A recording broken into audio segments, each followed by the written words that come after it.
Bliss Hill Victorian town in Shropshire revives the sights, sounds and smells of the 19th century.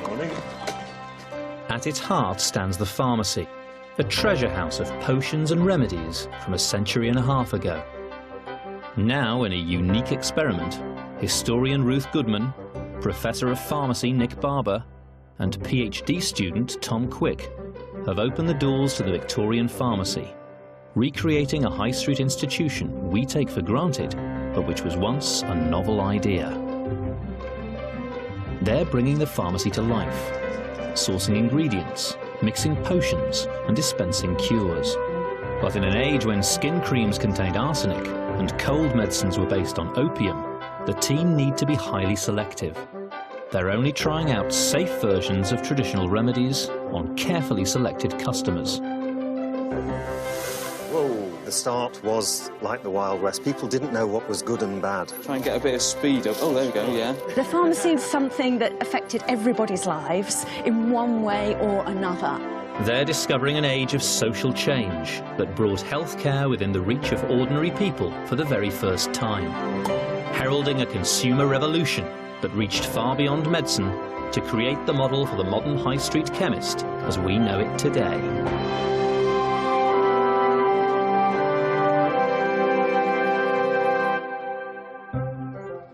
By the middle of Queen Victoria's reign, the pharmacy was an established and trusted supplier of remedies and cures. But the commercial pressures of the time pushed them towards other products and services. Their access to raw and sometimes dangerous chemicals allowed them to experiment in a way that wouldn't be allowed today. It must have been a marvellous thing being a Victorian chemist and druggist in those days. They were just able to play around. The lack of controls and regulations also led to the inventiveness and the freedom to experiment and come up with new ways of improving the life of people. Their experiments enabled pharmacists to invent products like soap powder, table salt and matches. Tom has drafted in Phil Dunford, a member of the UK Pyrotechnic Society, to show him how to make his own matches for the pharmacy. I don't suppose you could recommend a few techniques that we could use? Well, the matches that were used earlier, maybe from 1800, were called Promethean matches. The way they work is by mixing potassium chlorate and sugar. And when those two... The method of lighting the match was to dip it into sulfuric acid. So if you just dip it quickly in, OK. just so you cover the tip, that's it. Oh, and leave it out there, yeah? That's it. And you should see it will start to fizz. Oh, yeah, look. There we go. Oh, wow. So rather more messy and harder to light than our modern matches. Other advances in matchmaking had disastrous side effects. The precursor of today's red phosphorus matches were made of white phosphorus, which poisoned match workers and caused a disease known as phossy jaw. The phosphorus was like a waxy substance which has to be melted, and it gave off a vapour, which at first gave you headaches and sallow skin, and then gave you toothache, and then you lost your teeth, and then your jaw and your bones started to sort of go spongy. And for a long time, people worked under these conditions until they finally banded together and refused to do it anymore and went on strike in the famous Match Girls strike. Tom's made about 20 matches, enough for a box full. The downside to carrying these matches around was that in order to light them, you needed sulfuric acid. As Phil demonstrates, an accidental spillage of acid would have had nasty results. They went off while you were mixing them up. So that's the mixture that's in the Promethean match heads. Right. This is some sulfuric acid, and this is what happens when they get together. Oh, wow. So you really don't want that happening in your pocket, do you? No, not at all. So I think your choice of the other... Tom will need to explore safer, more reliable alternatives to these early matches.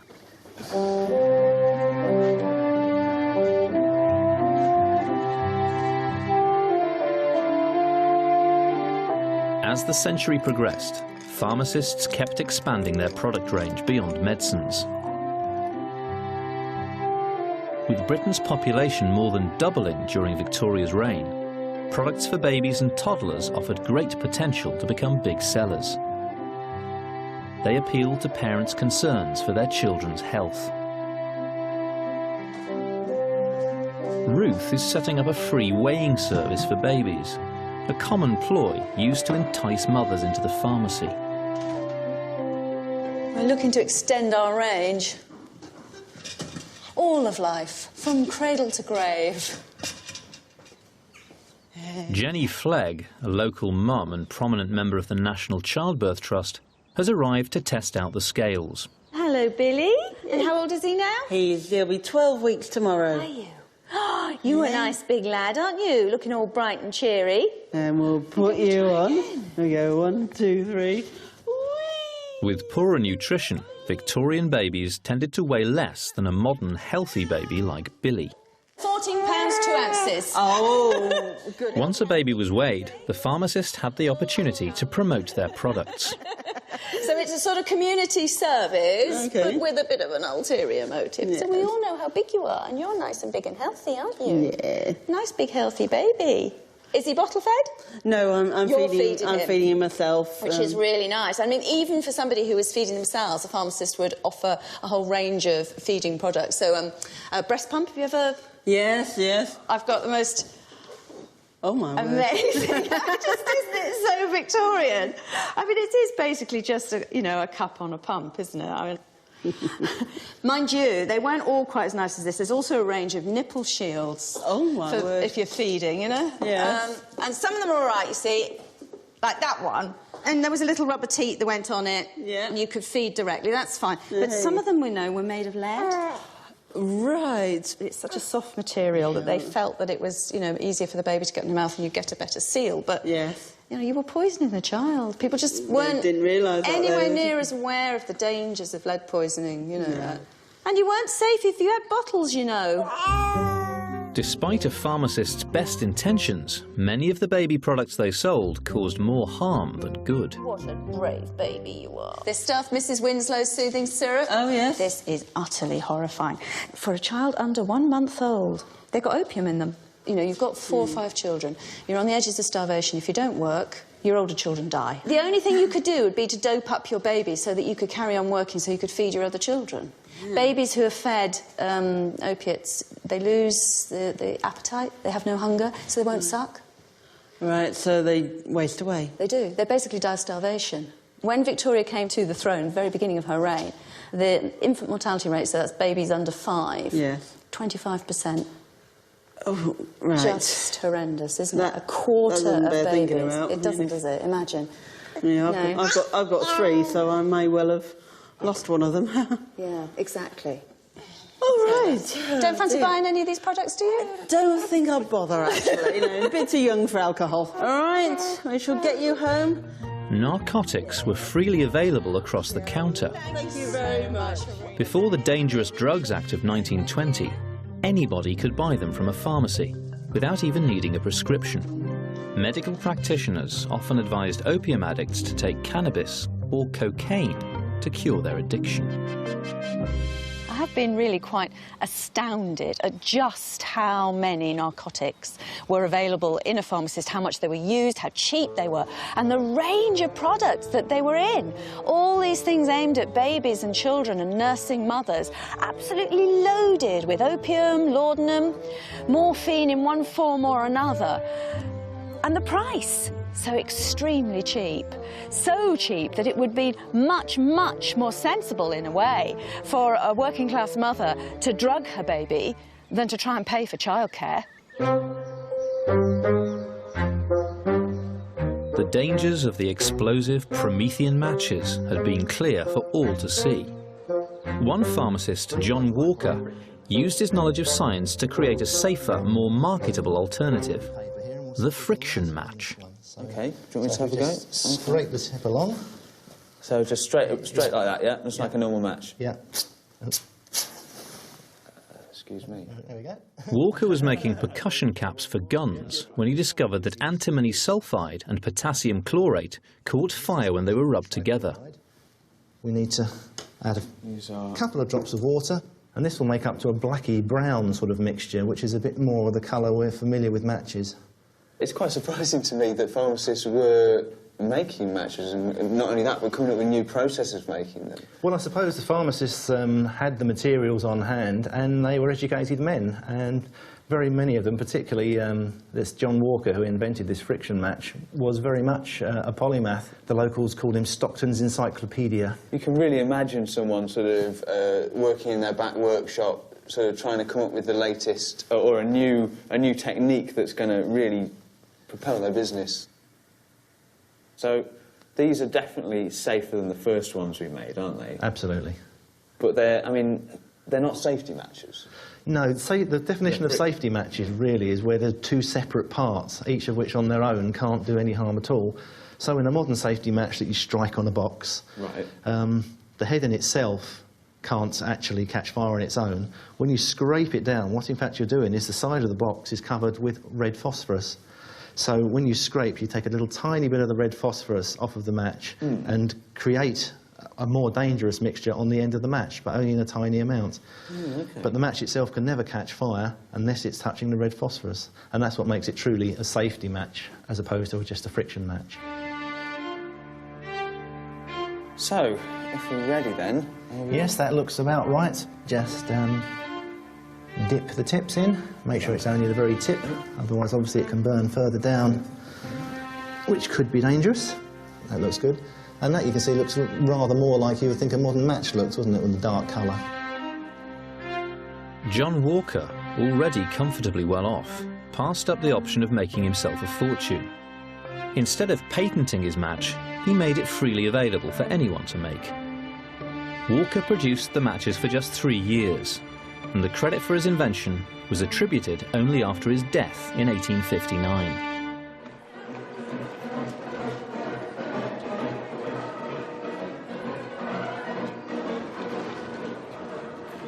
The lack of regulation gave pharmacists the liberty to continue to experiment with the hazardous chemicals on their shelves. There were no restrictions, even on the manufacturing of fireworks, which many enterprising pharmacists made and sold. Finally, in 1875, the government introduced laws and regulations, following a number of serious accidents. Today, only qualified explosives experts like Steve Miller can make fireworks. Steve, I've just been looking at this Chemist and Druggist from April the 15th, 1868, and there's a large article here on a fatal explosion of chemicals at Nottingham, saying that a frightful explosion occurred in the shop of Messrs. Fletcher, Chemists and Druggists of Nottingham, by which the errand boy was instantly killed and several persons more or less injured. And he seems to be doing what you're doing, really, making an explosive.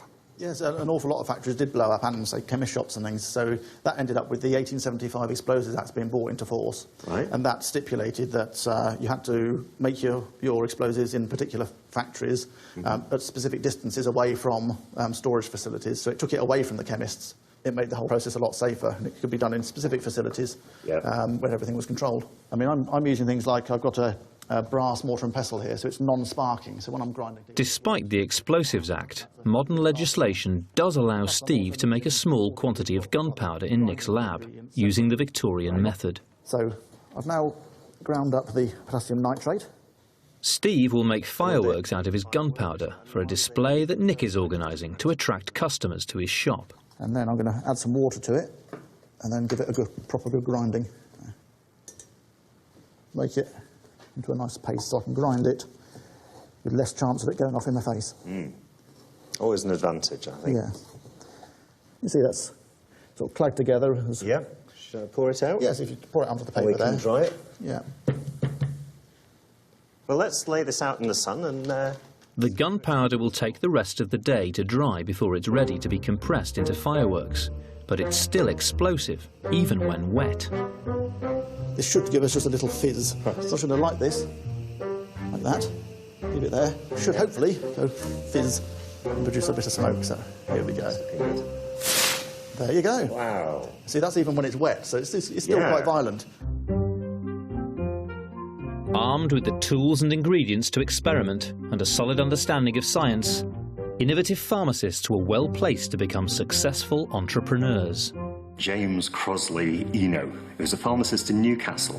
He was worried about the sailors on the ships and their health, and so he developed Eno's fruit salts. Look at that. Look at that girl. Robert Hudson was working an everyday task with a mortar and pestle, pounding soap, and he realised he could market it as Hudson's dry soap. Joseph Swan, who developed the light bulb at exactly the same time as Edison. He's never got the fame for it, but invented the light bulb. The key thing is they were businessmen. They knew what the public wanted, they knew what would sell, and some of them made a fortune. Some real rags-to-riches fortunes made in pharmacies. Among the most successful of the great entrepreneurial chemists was Alfred Bird. This Birmingham pharmacist, whose wife had a yeast allergy, invented a yeast-free raising agent, baking powder. She was also allergic to eggs, inspiring Bird to develop his recipe for custard powder, still a brand leader today. Ruth is adding custard powder to the Barber and Goodman line. This is thickened, not with eggs, but with corn flour. Really, really cheap, which of course helps. And to be honest, that's pretty much all custard powder is, corn flour. Corn flour that's slightly coloured and slightly flavoured. I'm not terribly sure that Mr. Bird would have been too keen on people knowing that that's all it was and that they could make their own quite simply. So for the colour, the cheapest and easiest ingredient to use, because it's already a food ingredient, is turmeric. The turmeric gives the pale corn flour an egg-like yellow colour. Don't want too much turmeric flavour, just enough to give it a bit of yellow. And now, flavour. Then almond essence is added to disguise the spicy flavour of the turmeric. Alfred Bird really prided himself on his experiments. He actually had the words experimental chemist over the shop door. And it's not difficult chemistry, this. I mean, it's a really, really simple thing. It's like so many inventions. In hindsight, they seem really simple and basic and obvious. But it's sort of wanting to do it in the first place. It's coming up with that concept, isn't it? I found this in the pharmacy. It's another of his products. Bird's medicinal olive oil. The size of that bottle. I wonder how much he was charging for that. Right, make myself a basic funnel.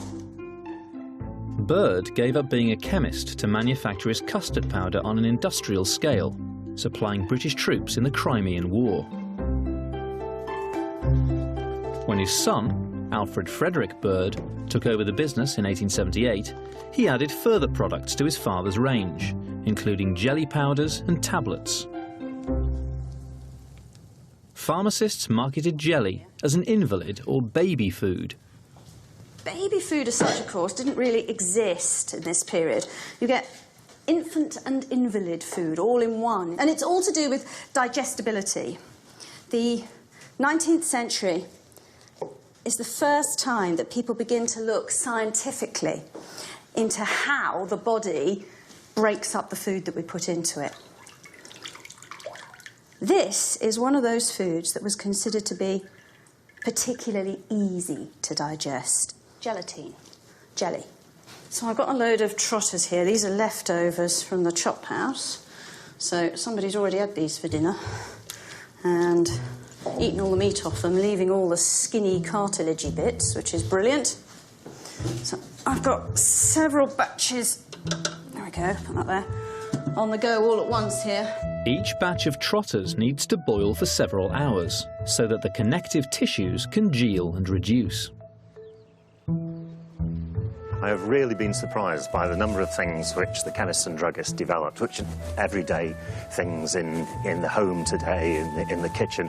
I knew about the medicines to a fair degree, but the extent to which they use their chemical knowledge to sort of permeate everyday life and the way we live, it was really surprised me.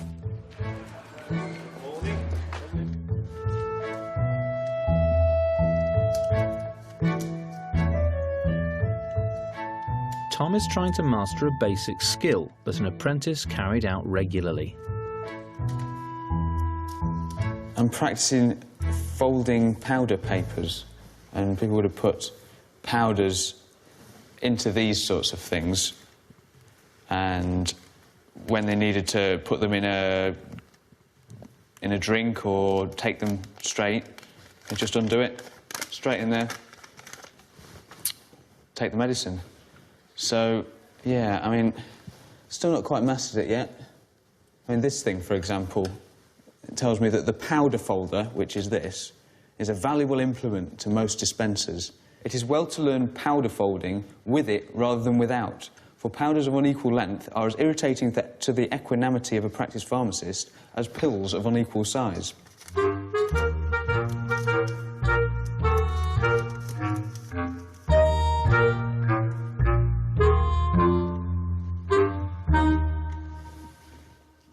This is the one I reduced down. In the pharmacy kitchen, Ruth has finished her first batch of jelly. Come on out of there, you.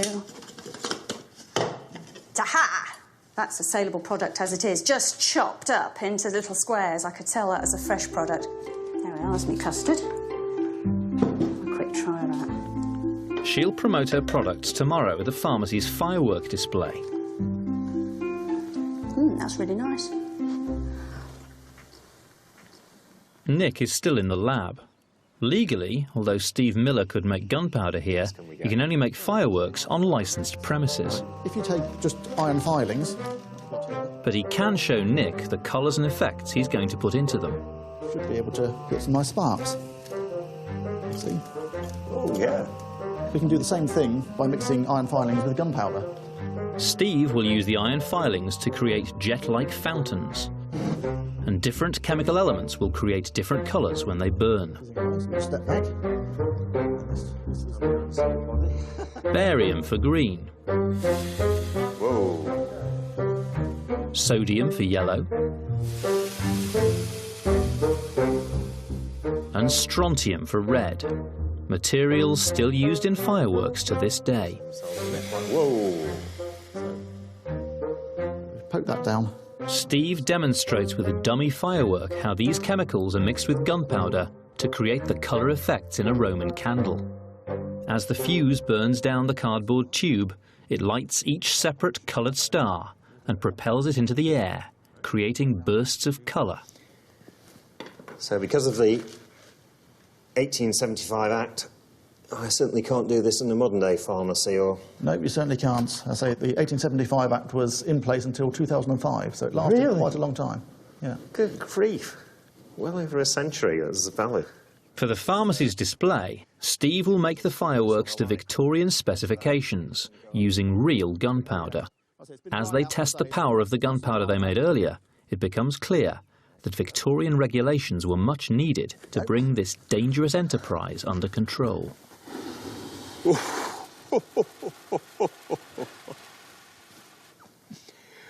Thank goodness we didn't do that in the laboratory.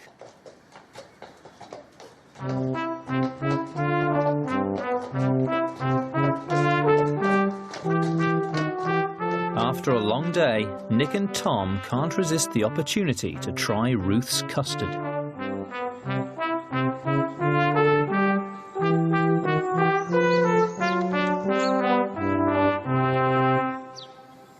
Ruth's custard.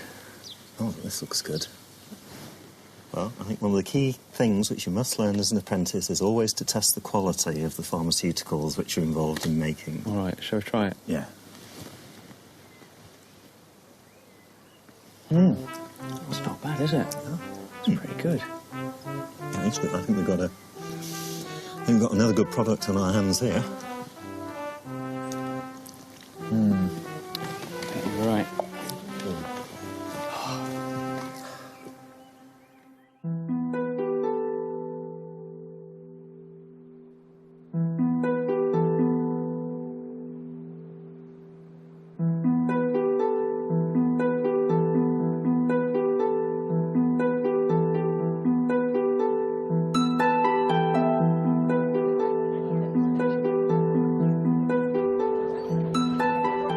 The team are using the firework display to bring in a crowd and promote Ruth's new products. I've got my flare, I've got my matches, so we're all set. Well, just be careful. That stuff was pretty dangerous when we were playing with it before.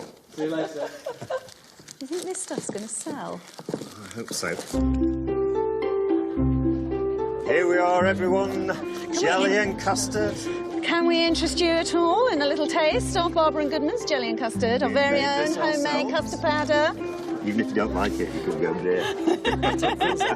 Only your best quality natural ingredients in this, we can guarantee. You buy corn flour. Slightly flavoured, slightly coloured corn flour. Not bad at all. Armed with his new matches, Tom has one last task to perform. OK. Light the fuse, crouch right down, yeah. Light it, once it's lit, step away, walk back away from it, and let it do its thing. Great. OK. Hang on. I think the fireworks are about to start now. Like the matches, the fireworks have been made to Victorian specifications. Right then, on with the fireworks. They became extremely popular. Queen Victoria herself often celebrated her birthday with extravagant displays.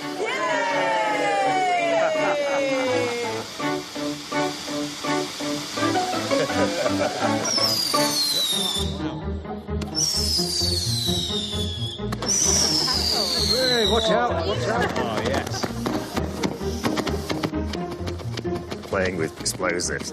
This is every schoolboy's dream in many ways.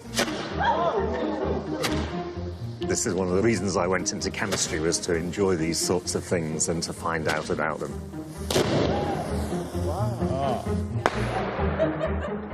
They weren't just somebody tinkering in a shed and forgetting about it. They were people who were primed and ready to take these ideas and move them into the mass market.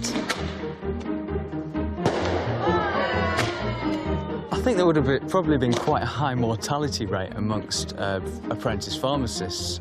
And in some ways, I'm actually pretty glad that I don't have to use all these substances without being told about them in the first place.